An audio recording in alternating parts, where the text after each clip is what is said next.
Welcome to the Snake Pit. Alright, stage 10. We have the windows and such for the right side of the bottleneck here, and another light piece, light reflector cable, and we put a couple more rib support connectors on. That's what we'll do first.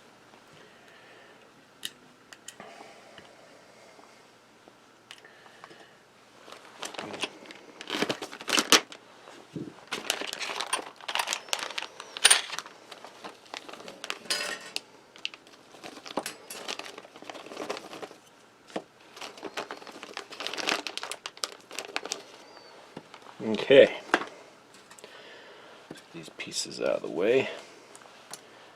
We're going to be using BM screws. For M is for metal. Bring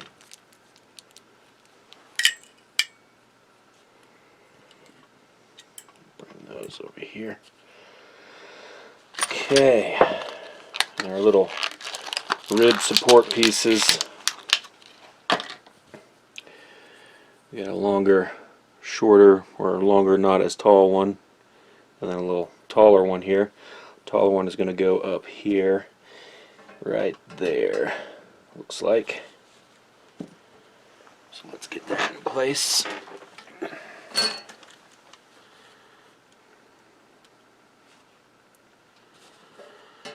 see, how do I want to do this?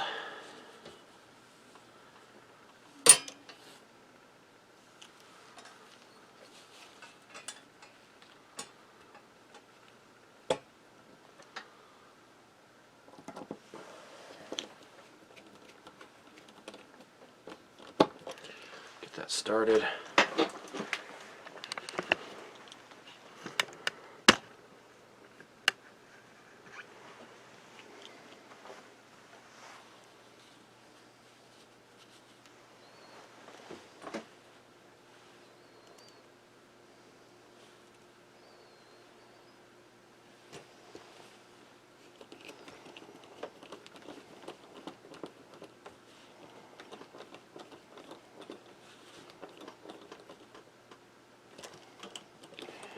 Make sure these are fully tightened.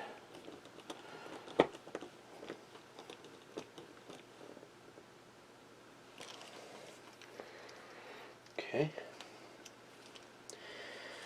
And this one is going right behind it.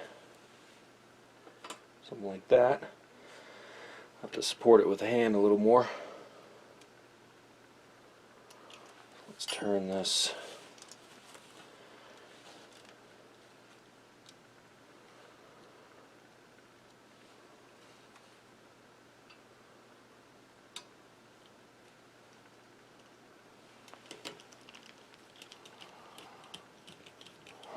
Yeah, screws going in nicely. One more. Come on, I'll go ahead and feed that in by hand.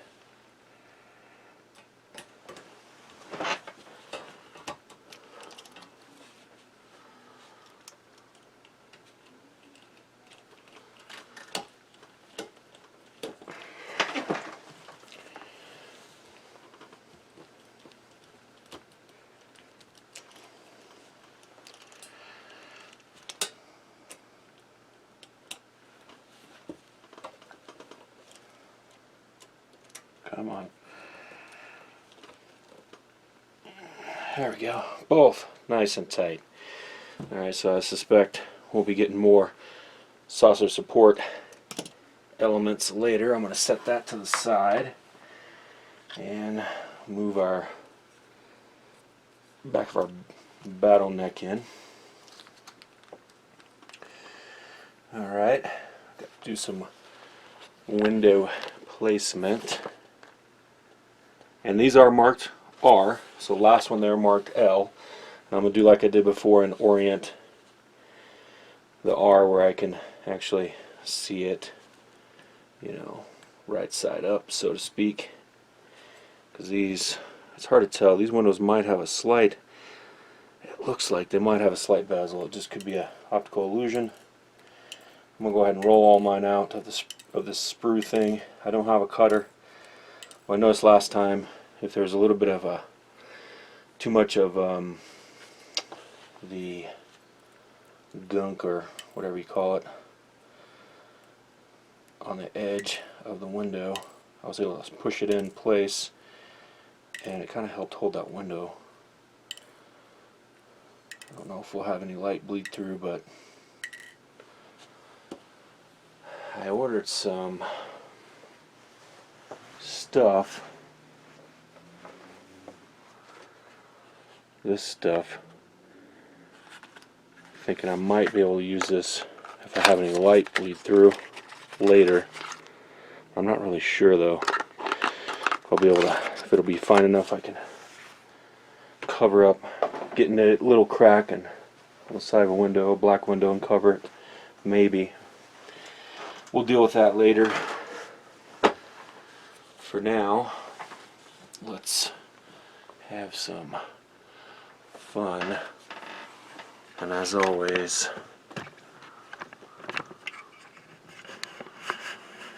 let's bring you to the table. Hi, welcome to my table. Okay, first up is a blackout window.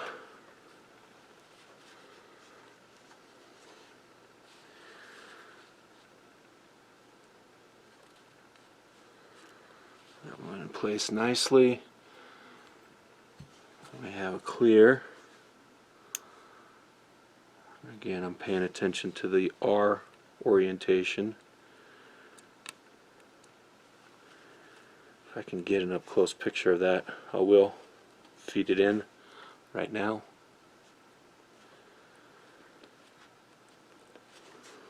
Okay. And a blackout window, dark. Whoa, almost lost that window. It's shooting off.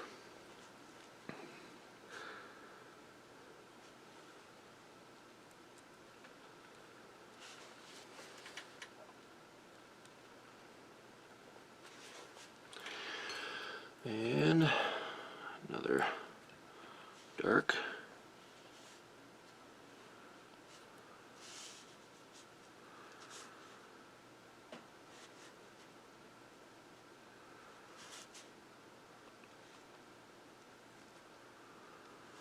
A little bit too much of the trash from the sprue on that one. I pulled it off a little bit there. Okay.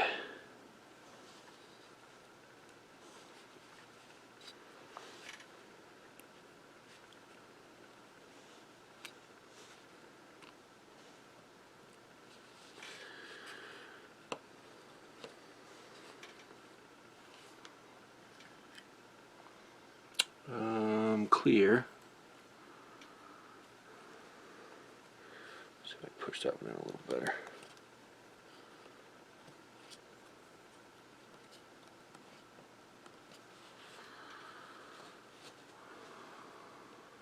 Clear.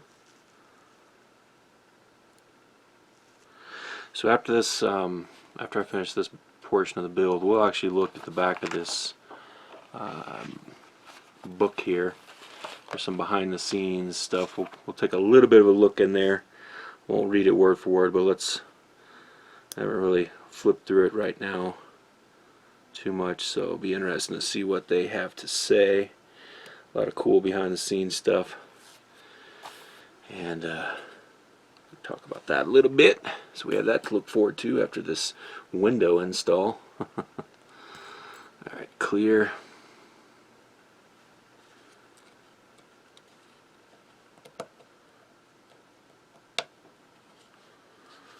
And blackout.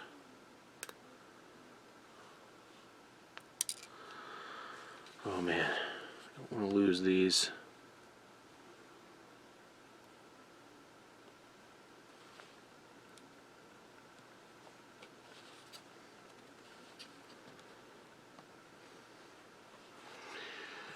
And woo, they're popping up everywhere. Clear.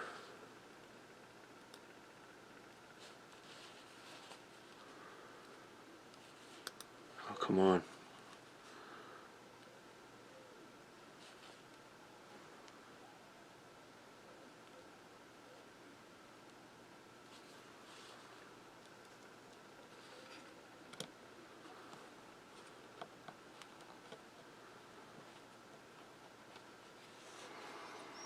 And oh, we're almost we're getting there. Second row, got a clear.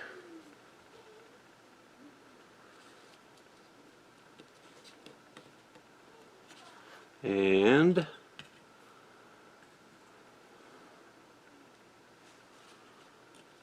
black out.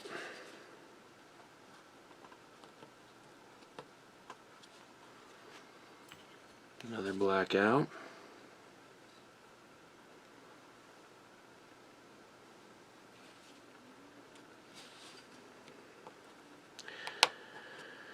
I don't really have a lot of commentary. I'm kind of tired.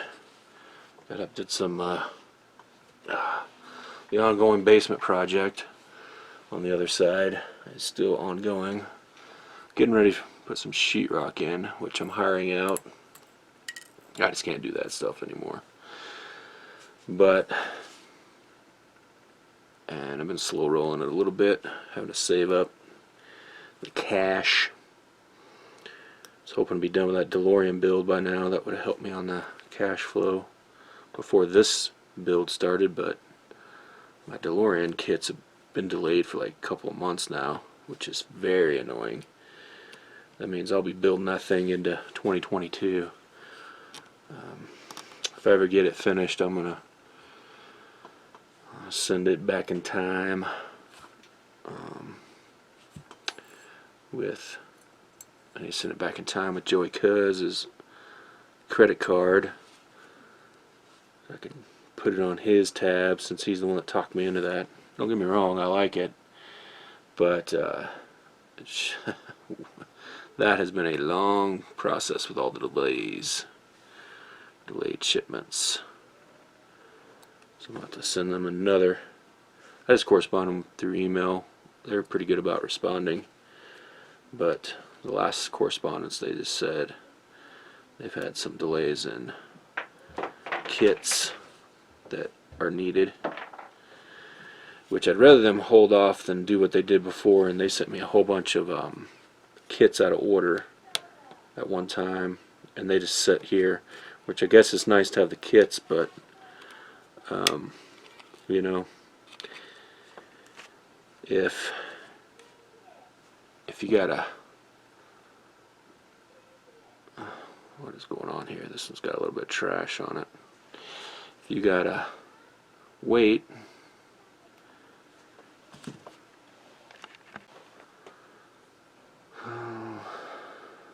so I can get this one in. Gotta get it oriented right.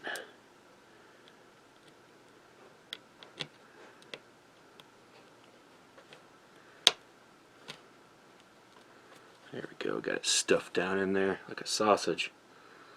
Windows sausage. Anyway, you know, I just want to be done with that DeLorean and not have that coming out of my pocket. Which I guess until they send me another one is technically not, but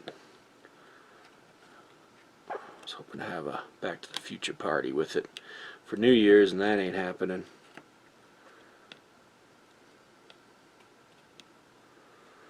Okay, we got all those in. I'm going to carefully set this to the side and get our reflector piece and our wiring. Another B wire. We'll separate these out. Now let's see.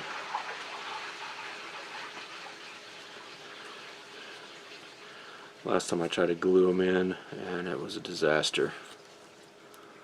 Just going to see if I can't just put them in place. You do have to bend this one up. Really bend both of them. Hold them in place. Bend that wire up for now.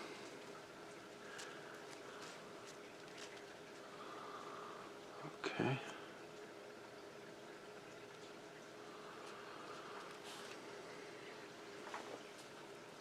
Let's bring this guy over.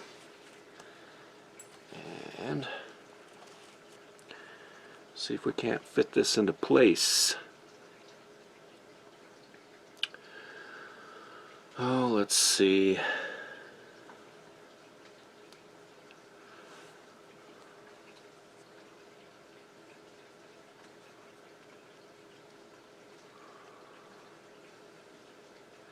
Maybe hold a little tension on it like that. Once it's in place, it's supposed to hold. And where I've messed up is I don't have the screw packet undone. So that's not cool. So I don't want to let up pressure on this.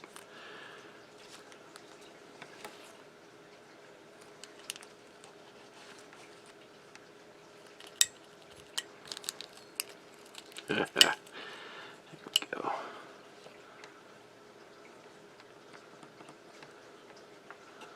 There's one. Yeah, those won't come out once this is secured down.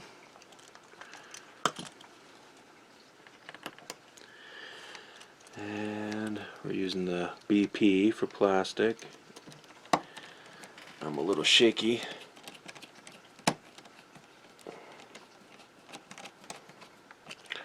But you gotta be real careful. I felt that one kind of break loose like I was starting to strip it. These are going to be prone to being stripped, so just make sure you're just snugging them. Not going too wild here. It's going into plastic. Yeah, I think I over-tightened that one. I had one over here I over-tightened, but it should be okay. You can always put a bigger screw in there. That would be your solution. Grab one out of your parts bin or whatever. Shoot. You know, hopefully you've kept some extra screws, but most of these have been the same screws so far, either metal or plastic, but there might be a bigger one out there. And of course, you could always do a dab of glue on the threads and do it again if you overly stripped it.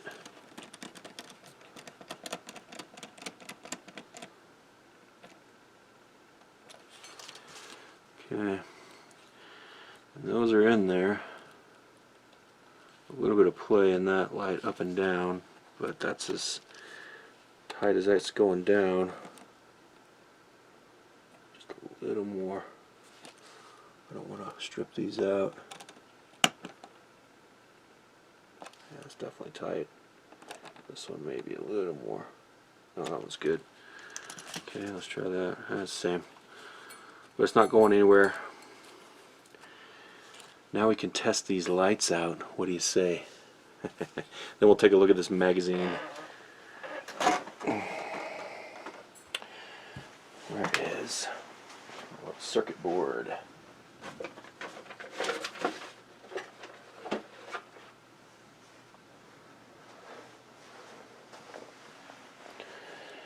don't think it really matters where you slot these into. So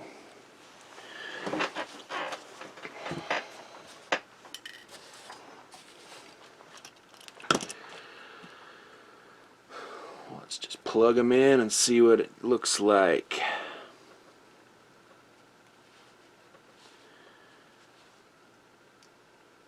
Let's see. There we go. I do like that we're getting to test these out for full assembly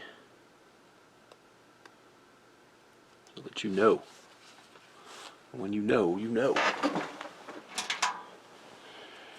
You know they work. Kind of set the light out briefly. There we go. Very cool.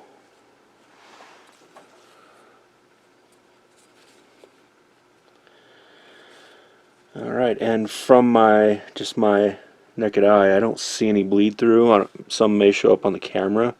I noticed the camera picks up some of the bleed through a little more. Maybe just a little bit there, depending on the angle of that one. So that's probably the disadvantage of me just trying to shove them in there without cleaning up the sprue boogers. But we'll see. If there's anything really bad, I'm going to try to use some of that stuff, that goopy stuff, and block it out. But I think overall it's going to be fine. Yeah, some of these, I got them in really good. You can kind of feel them push through. I guess it's actually the clear ones. I don't really feel any of the black ones push through. They're just right at the surface.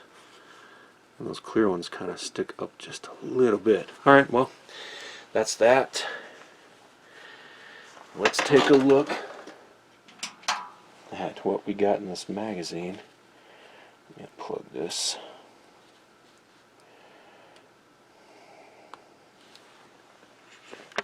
Okay, let's take a look.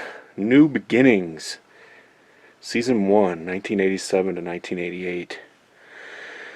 Now, oh, that's pretty interesting. It says the budget was $1.3 million per episode. Wow. And I know they still struggled. That was considered low budget for this type of, I mean, they had to build all these sets. Now,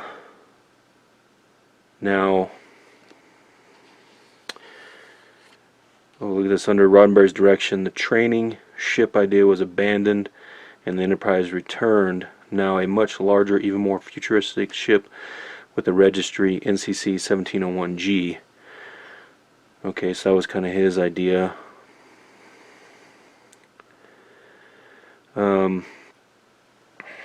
So I know there was some original series veterans were brought aboard. Producers Robert Justman and Edward, what's that say, Milkus? I don't know if that's how you say the name. Writers David Gerald, D.C. Fontana. Costume designer William Ware. Now I know costumes. Roddenberry's big thing was no zippers in the future, so that's why in the original series they actually had a zipper on their original series tunic shirt. It was hidden under the shoulder seam.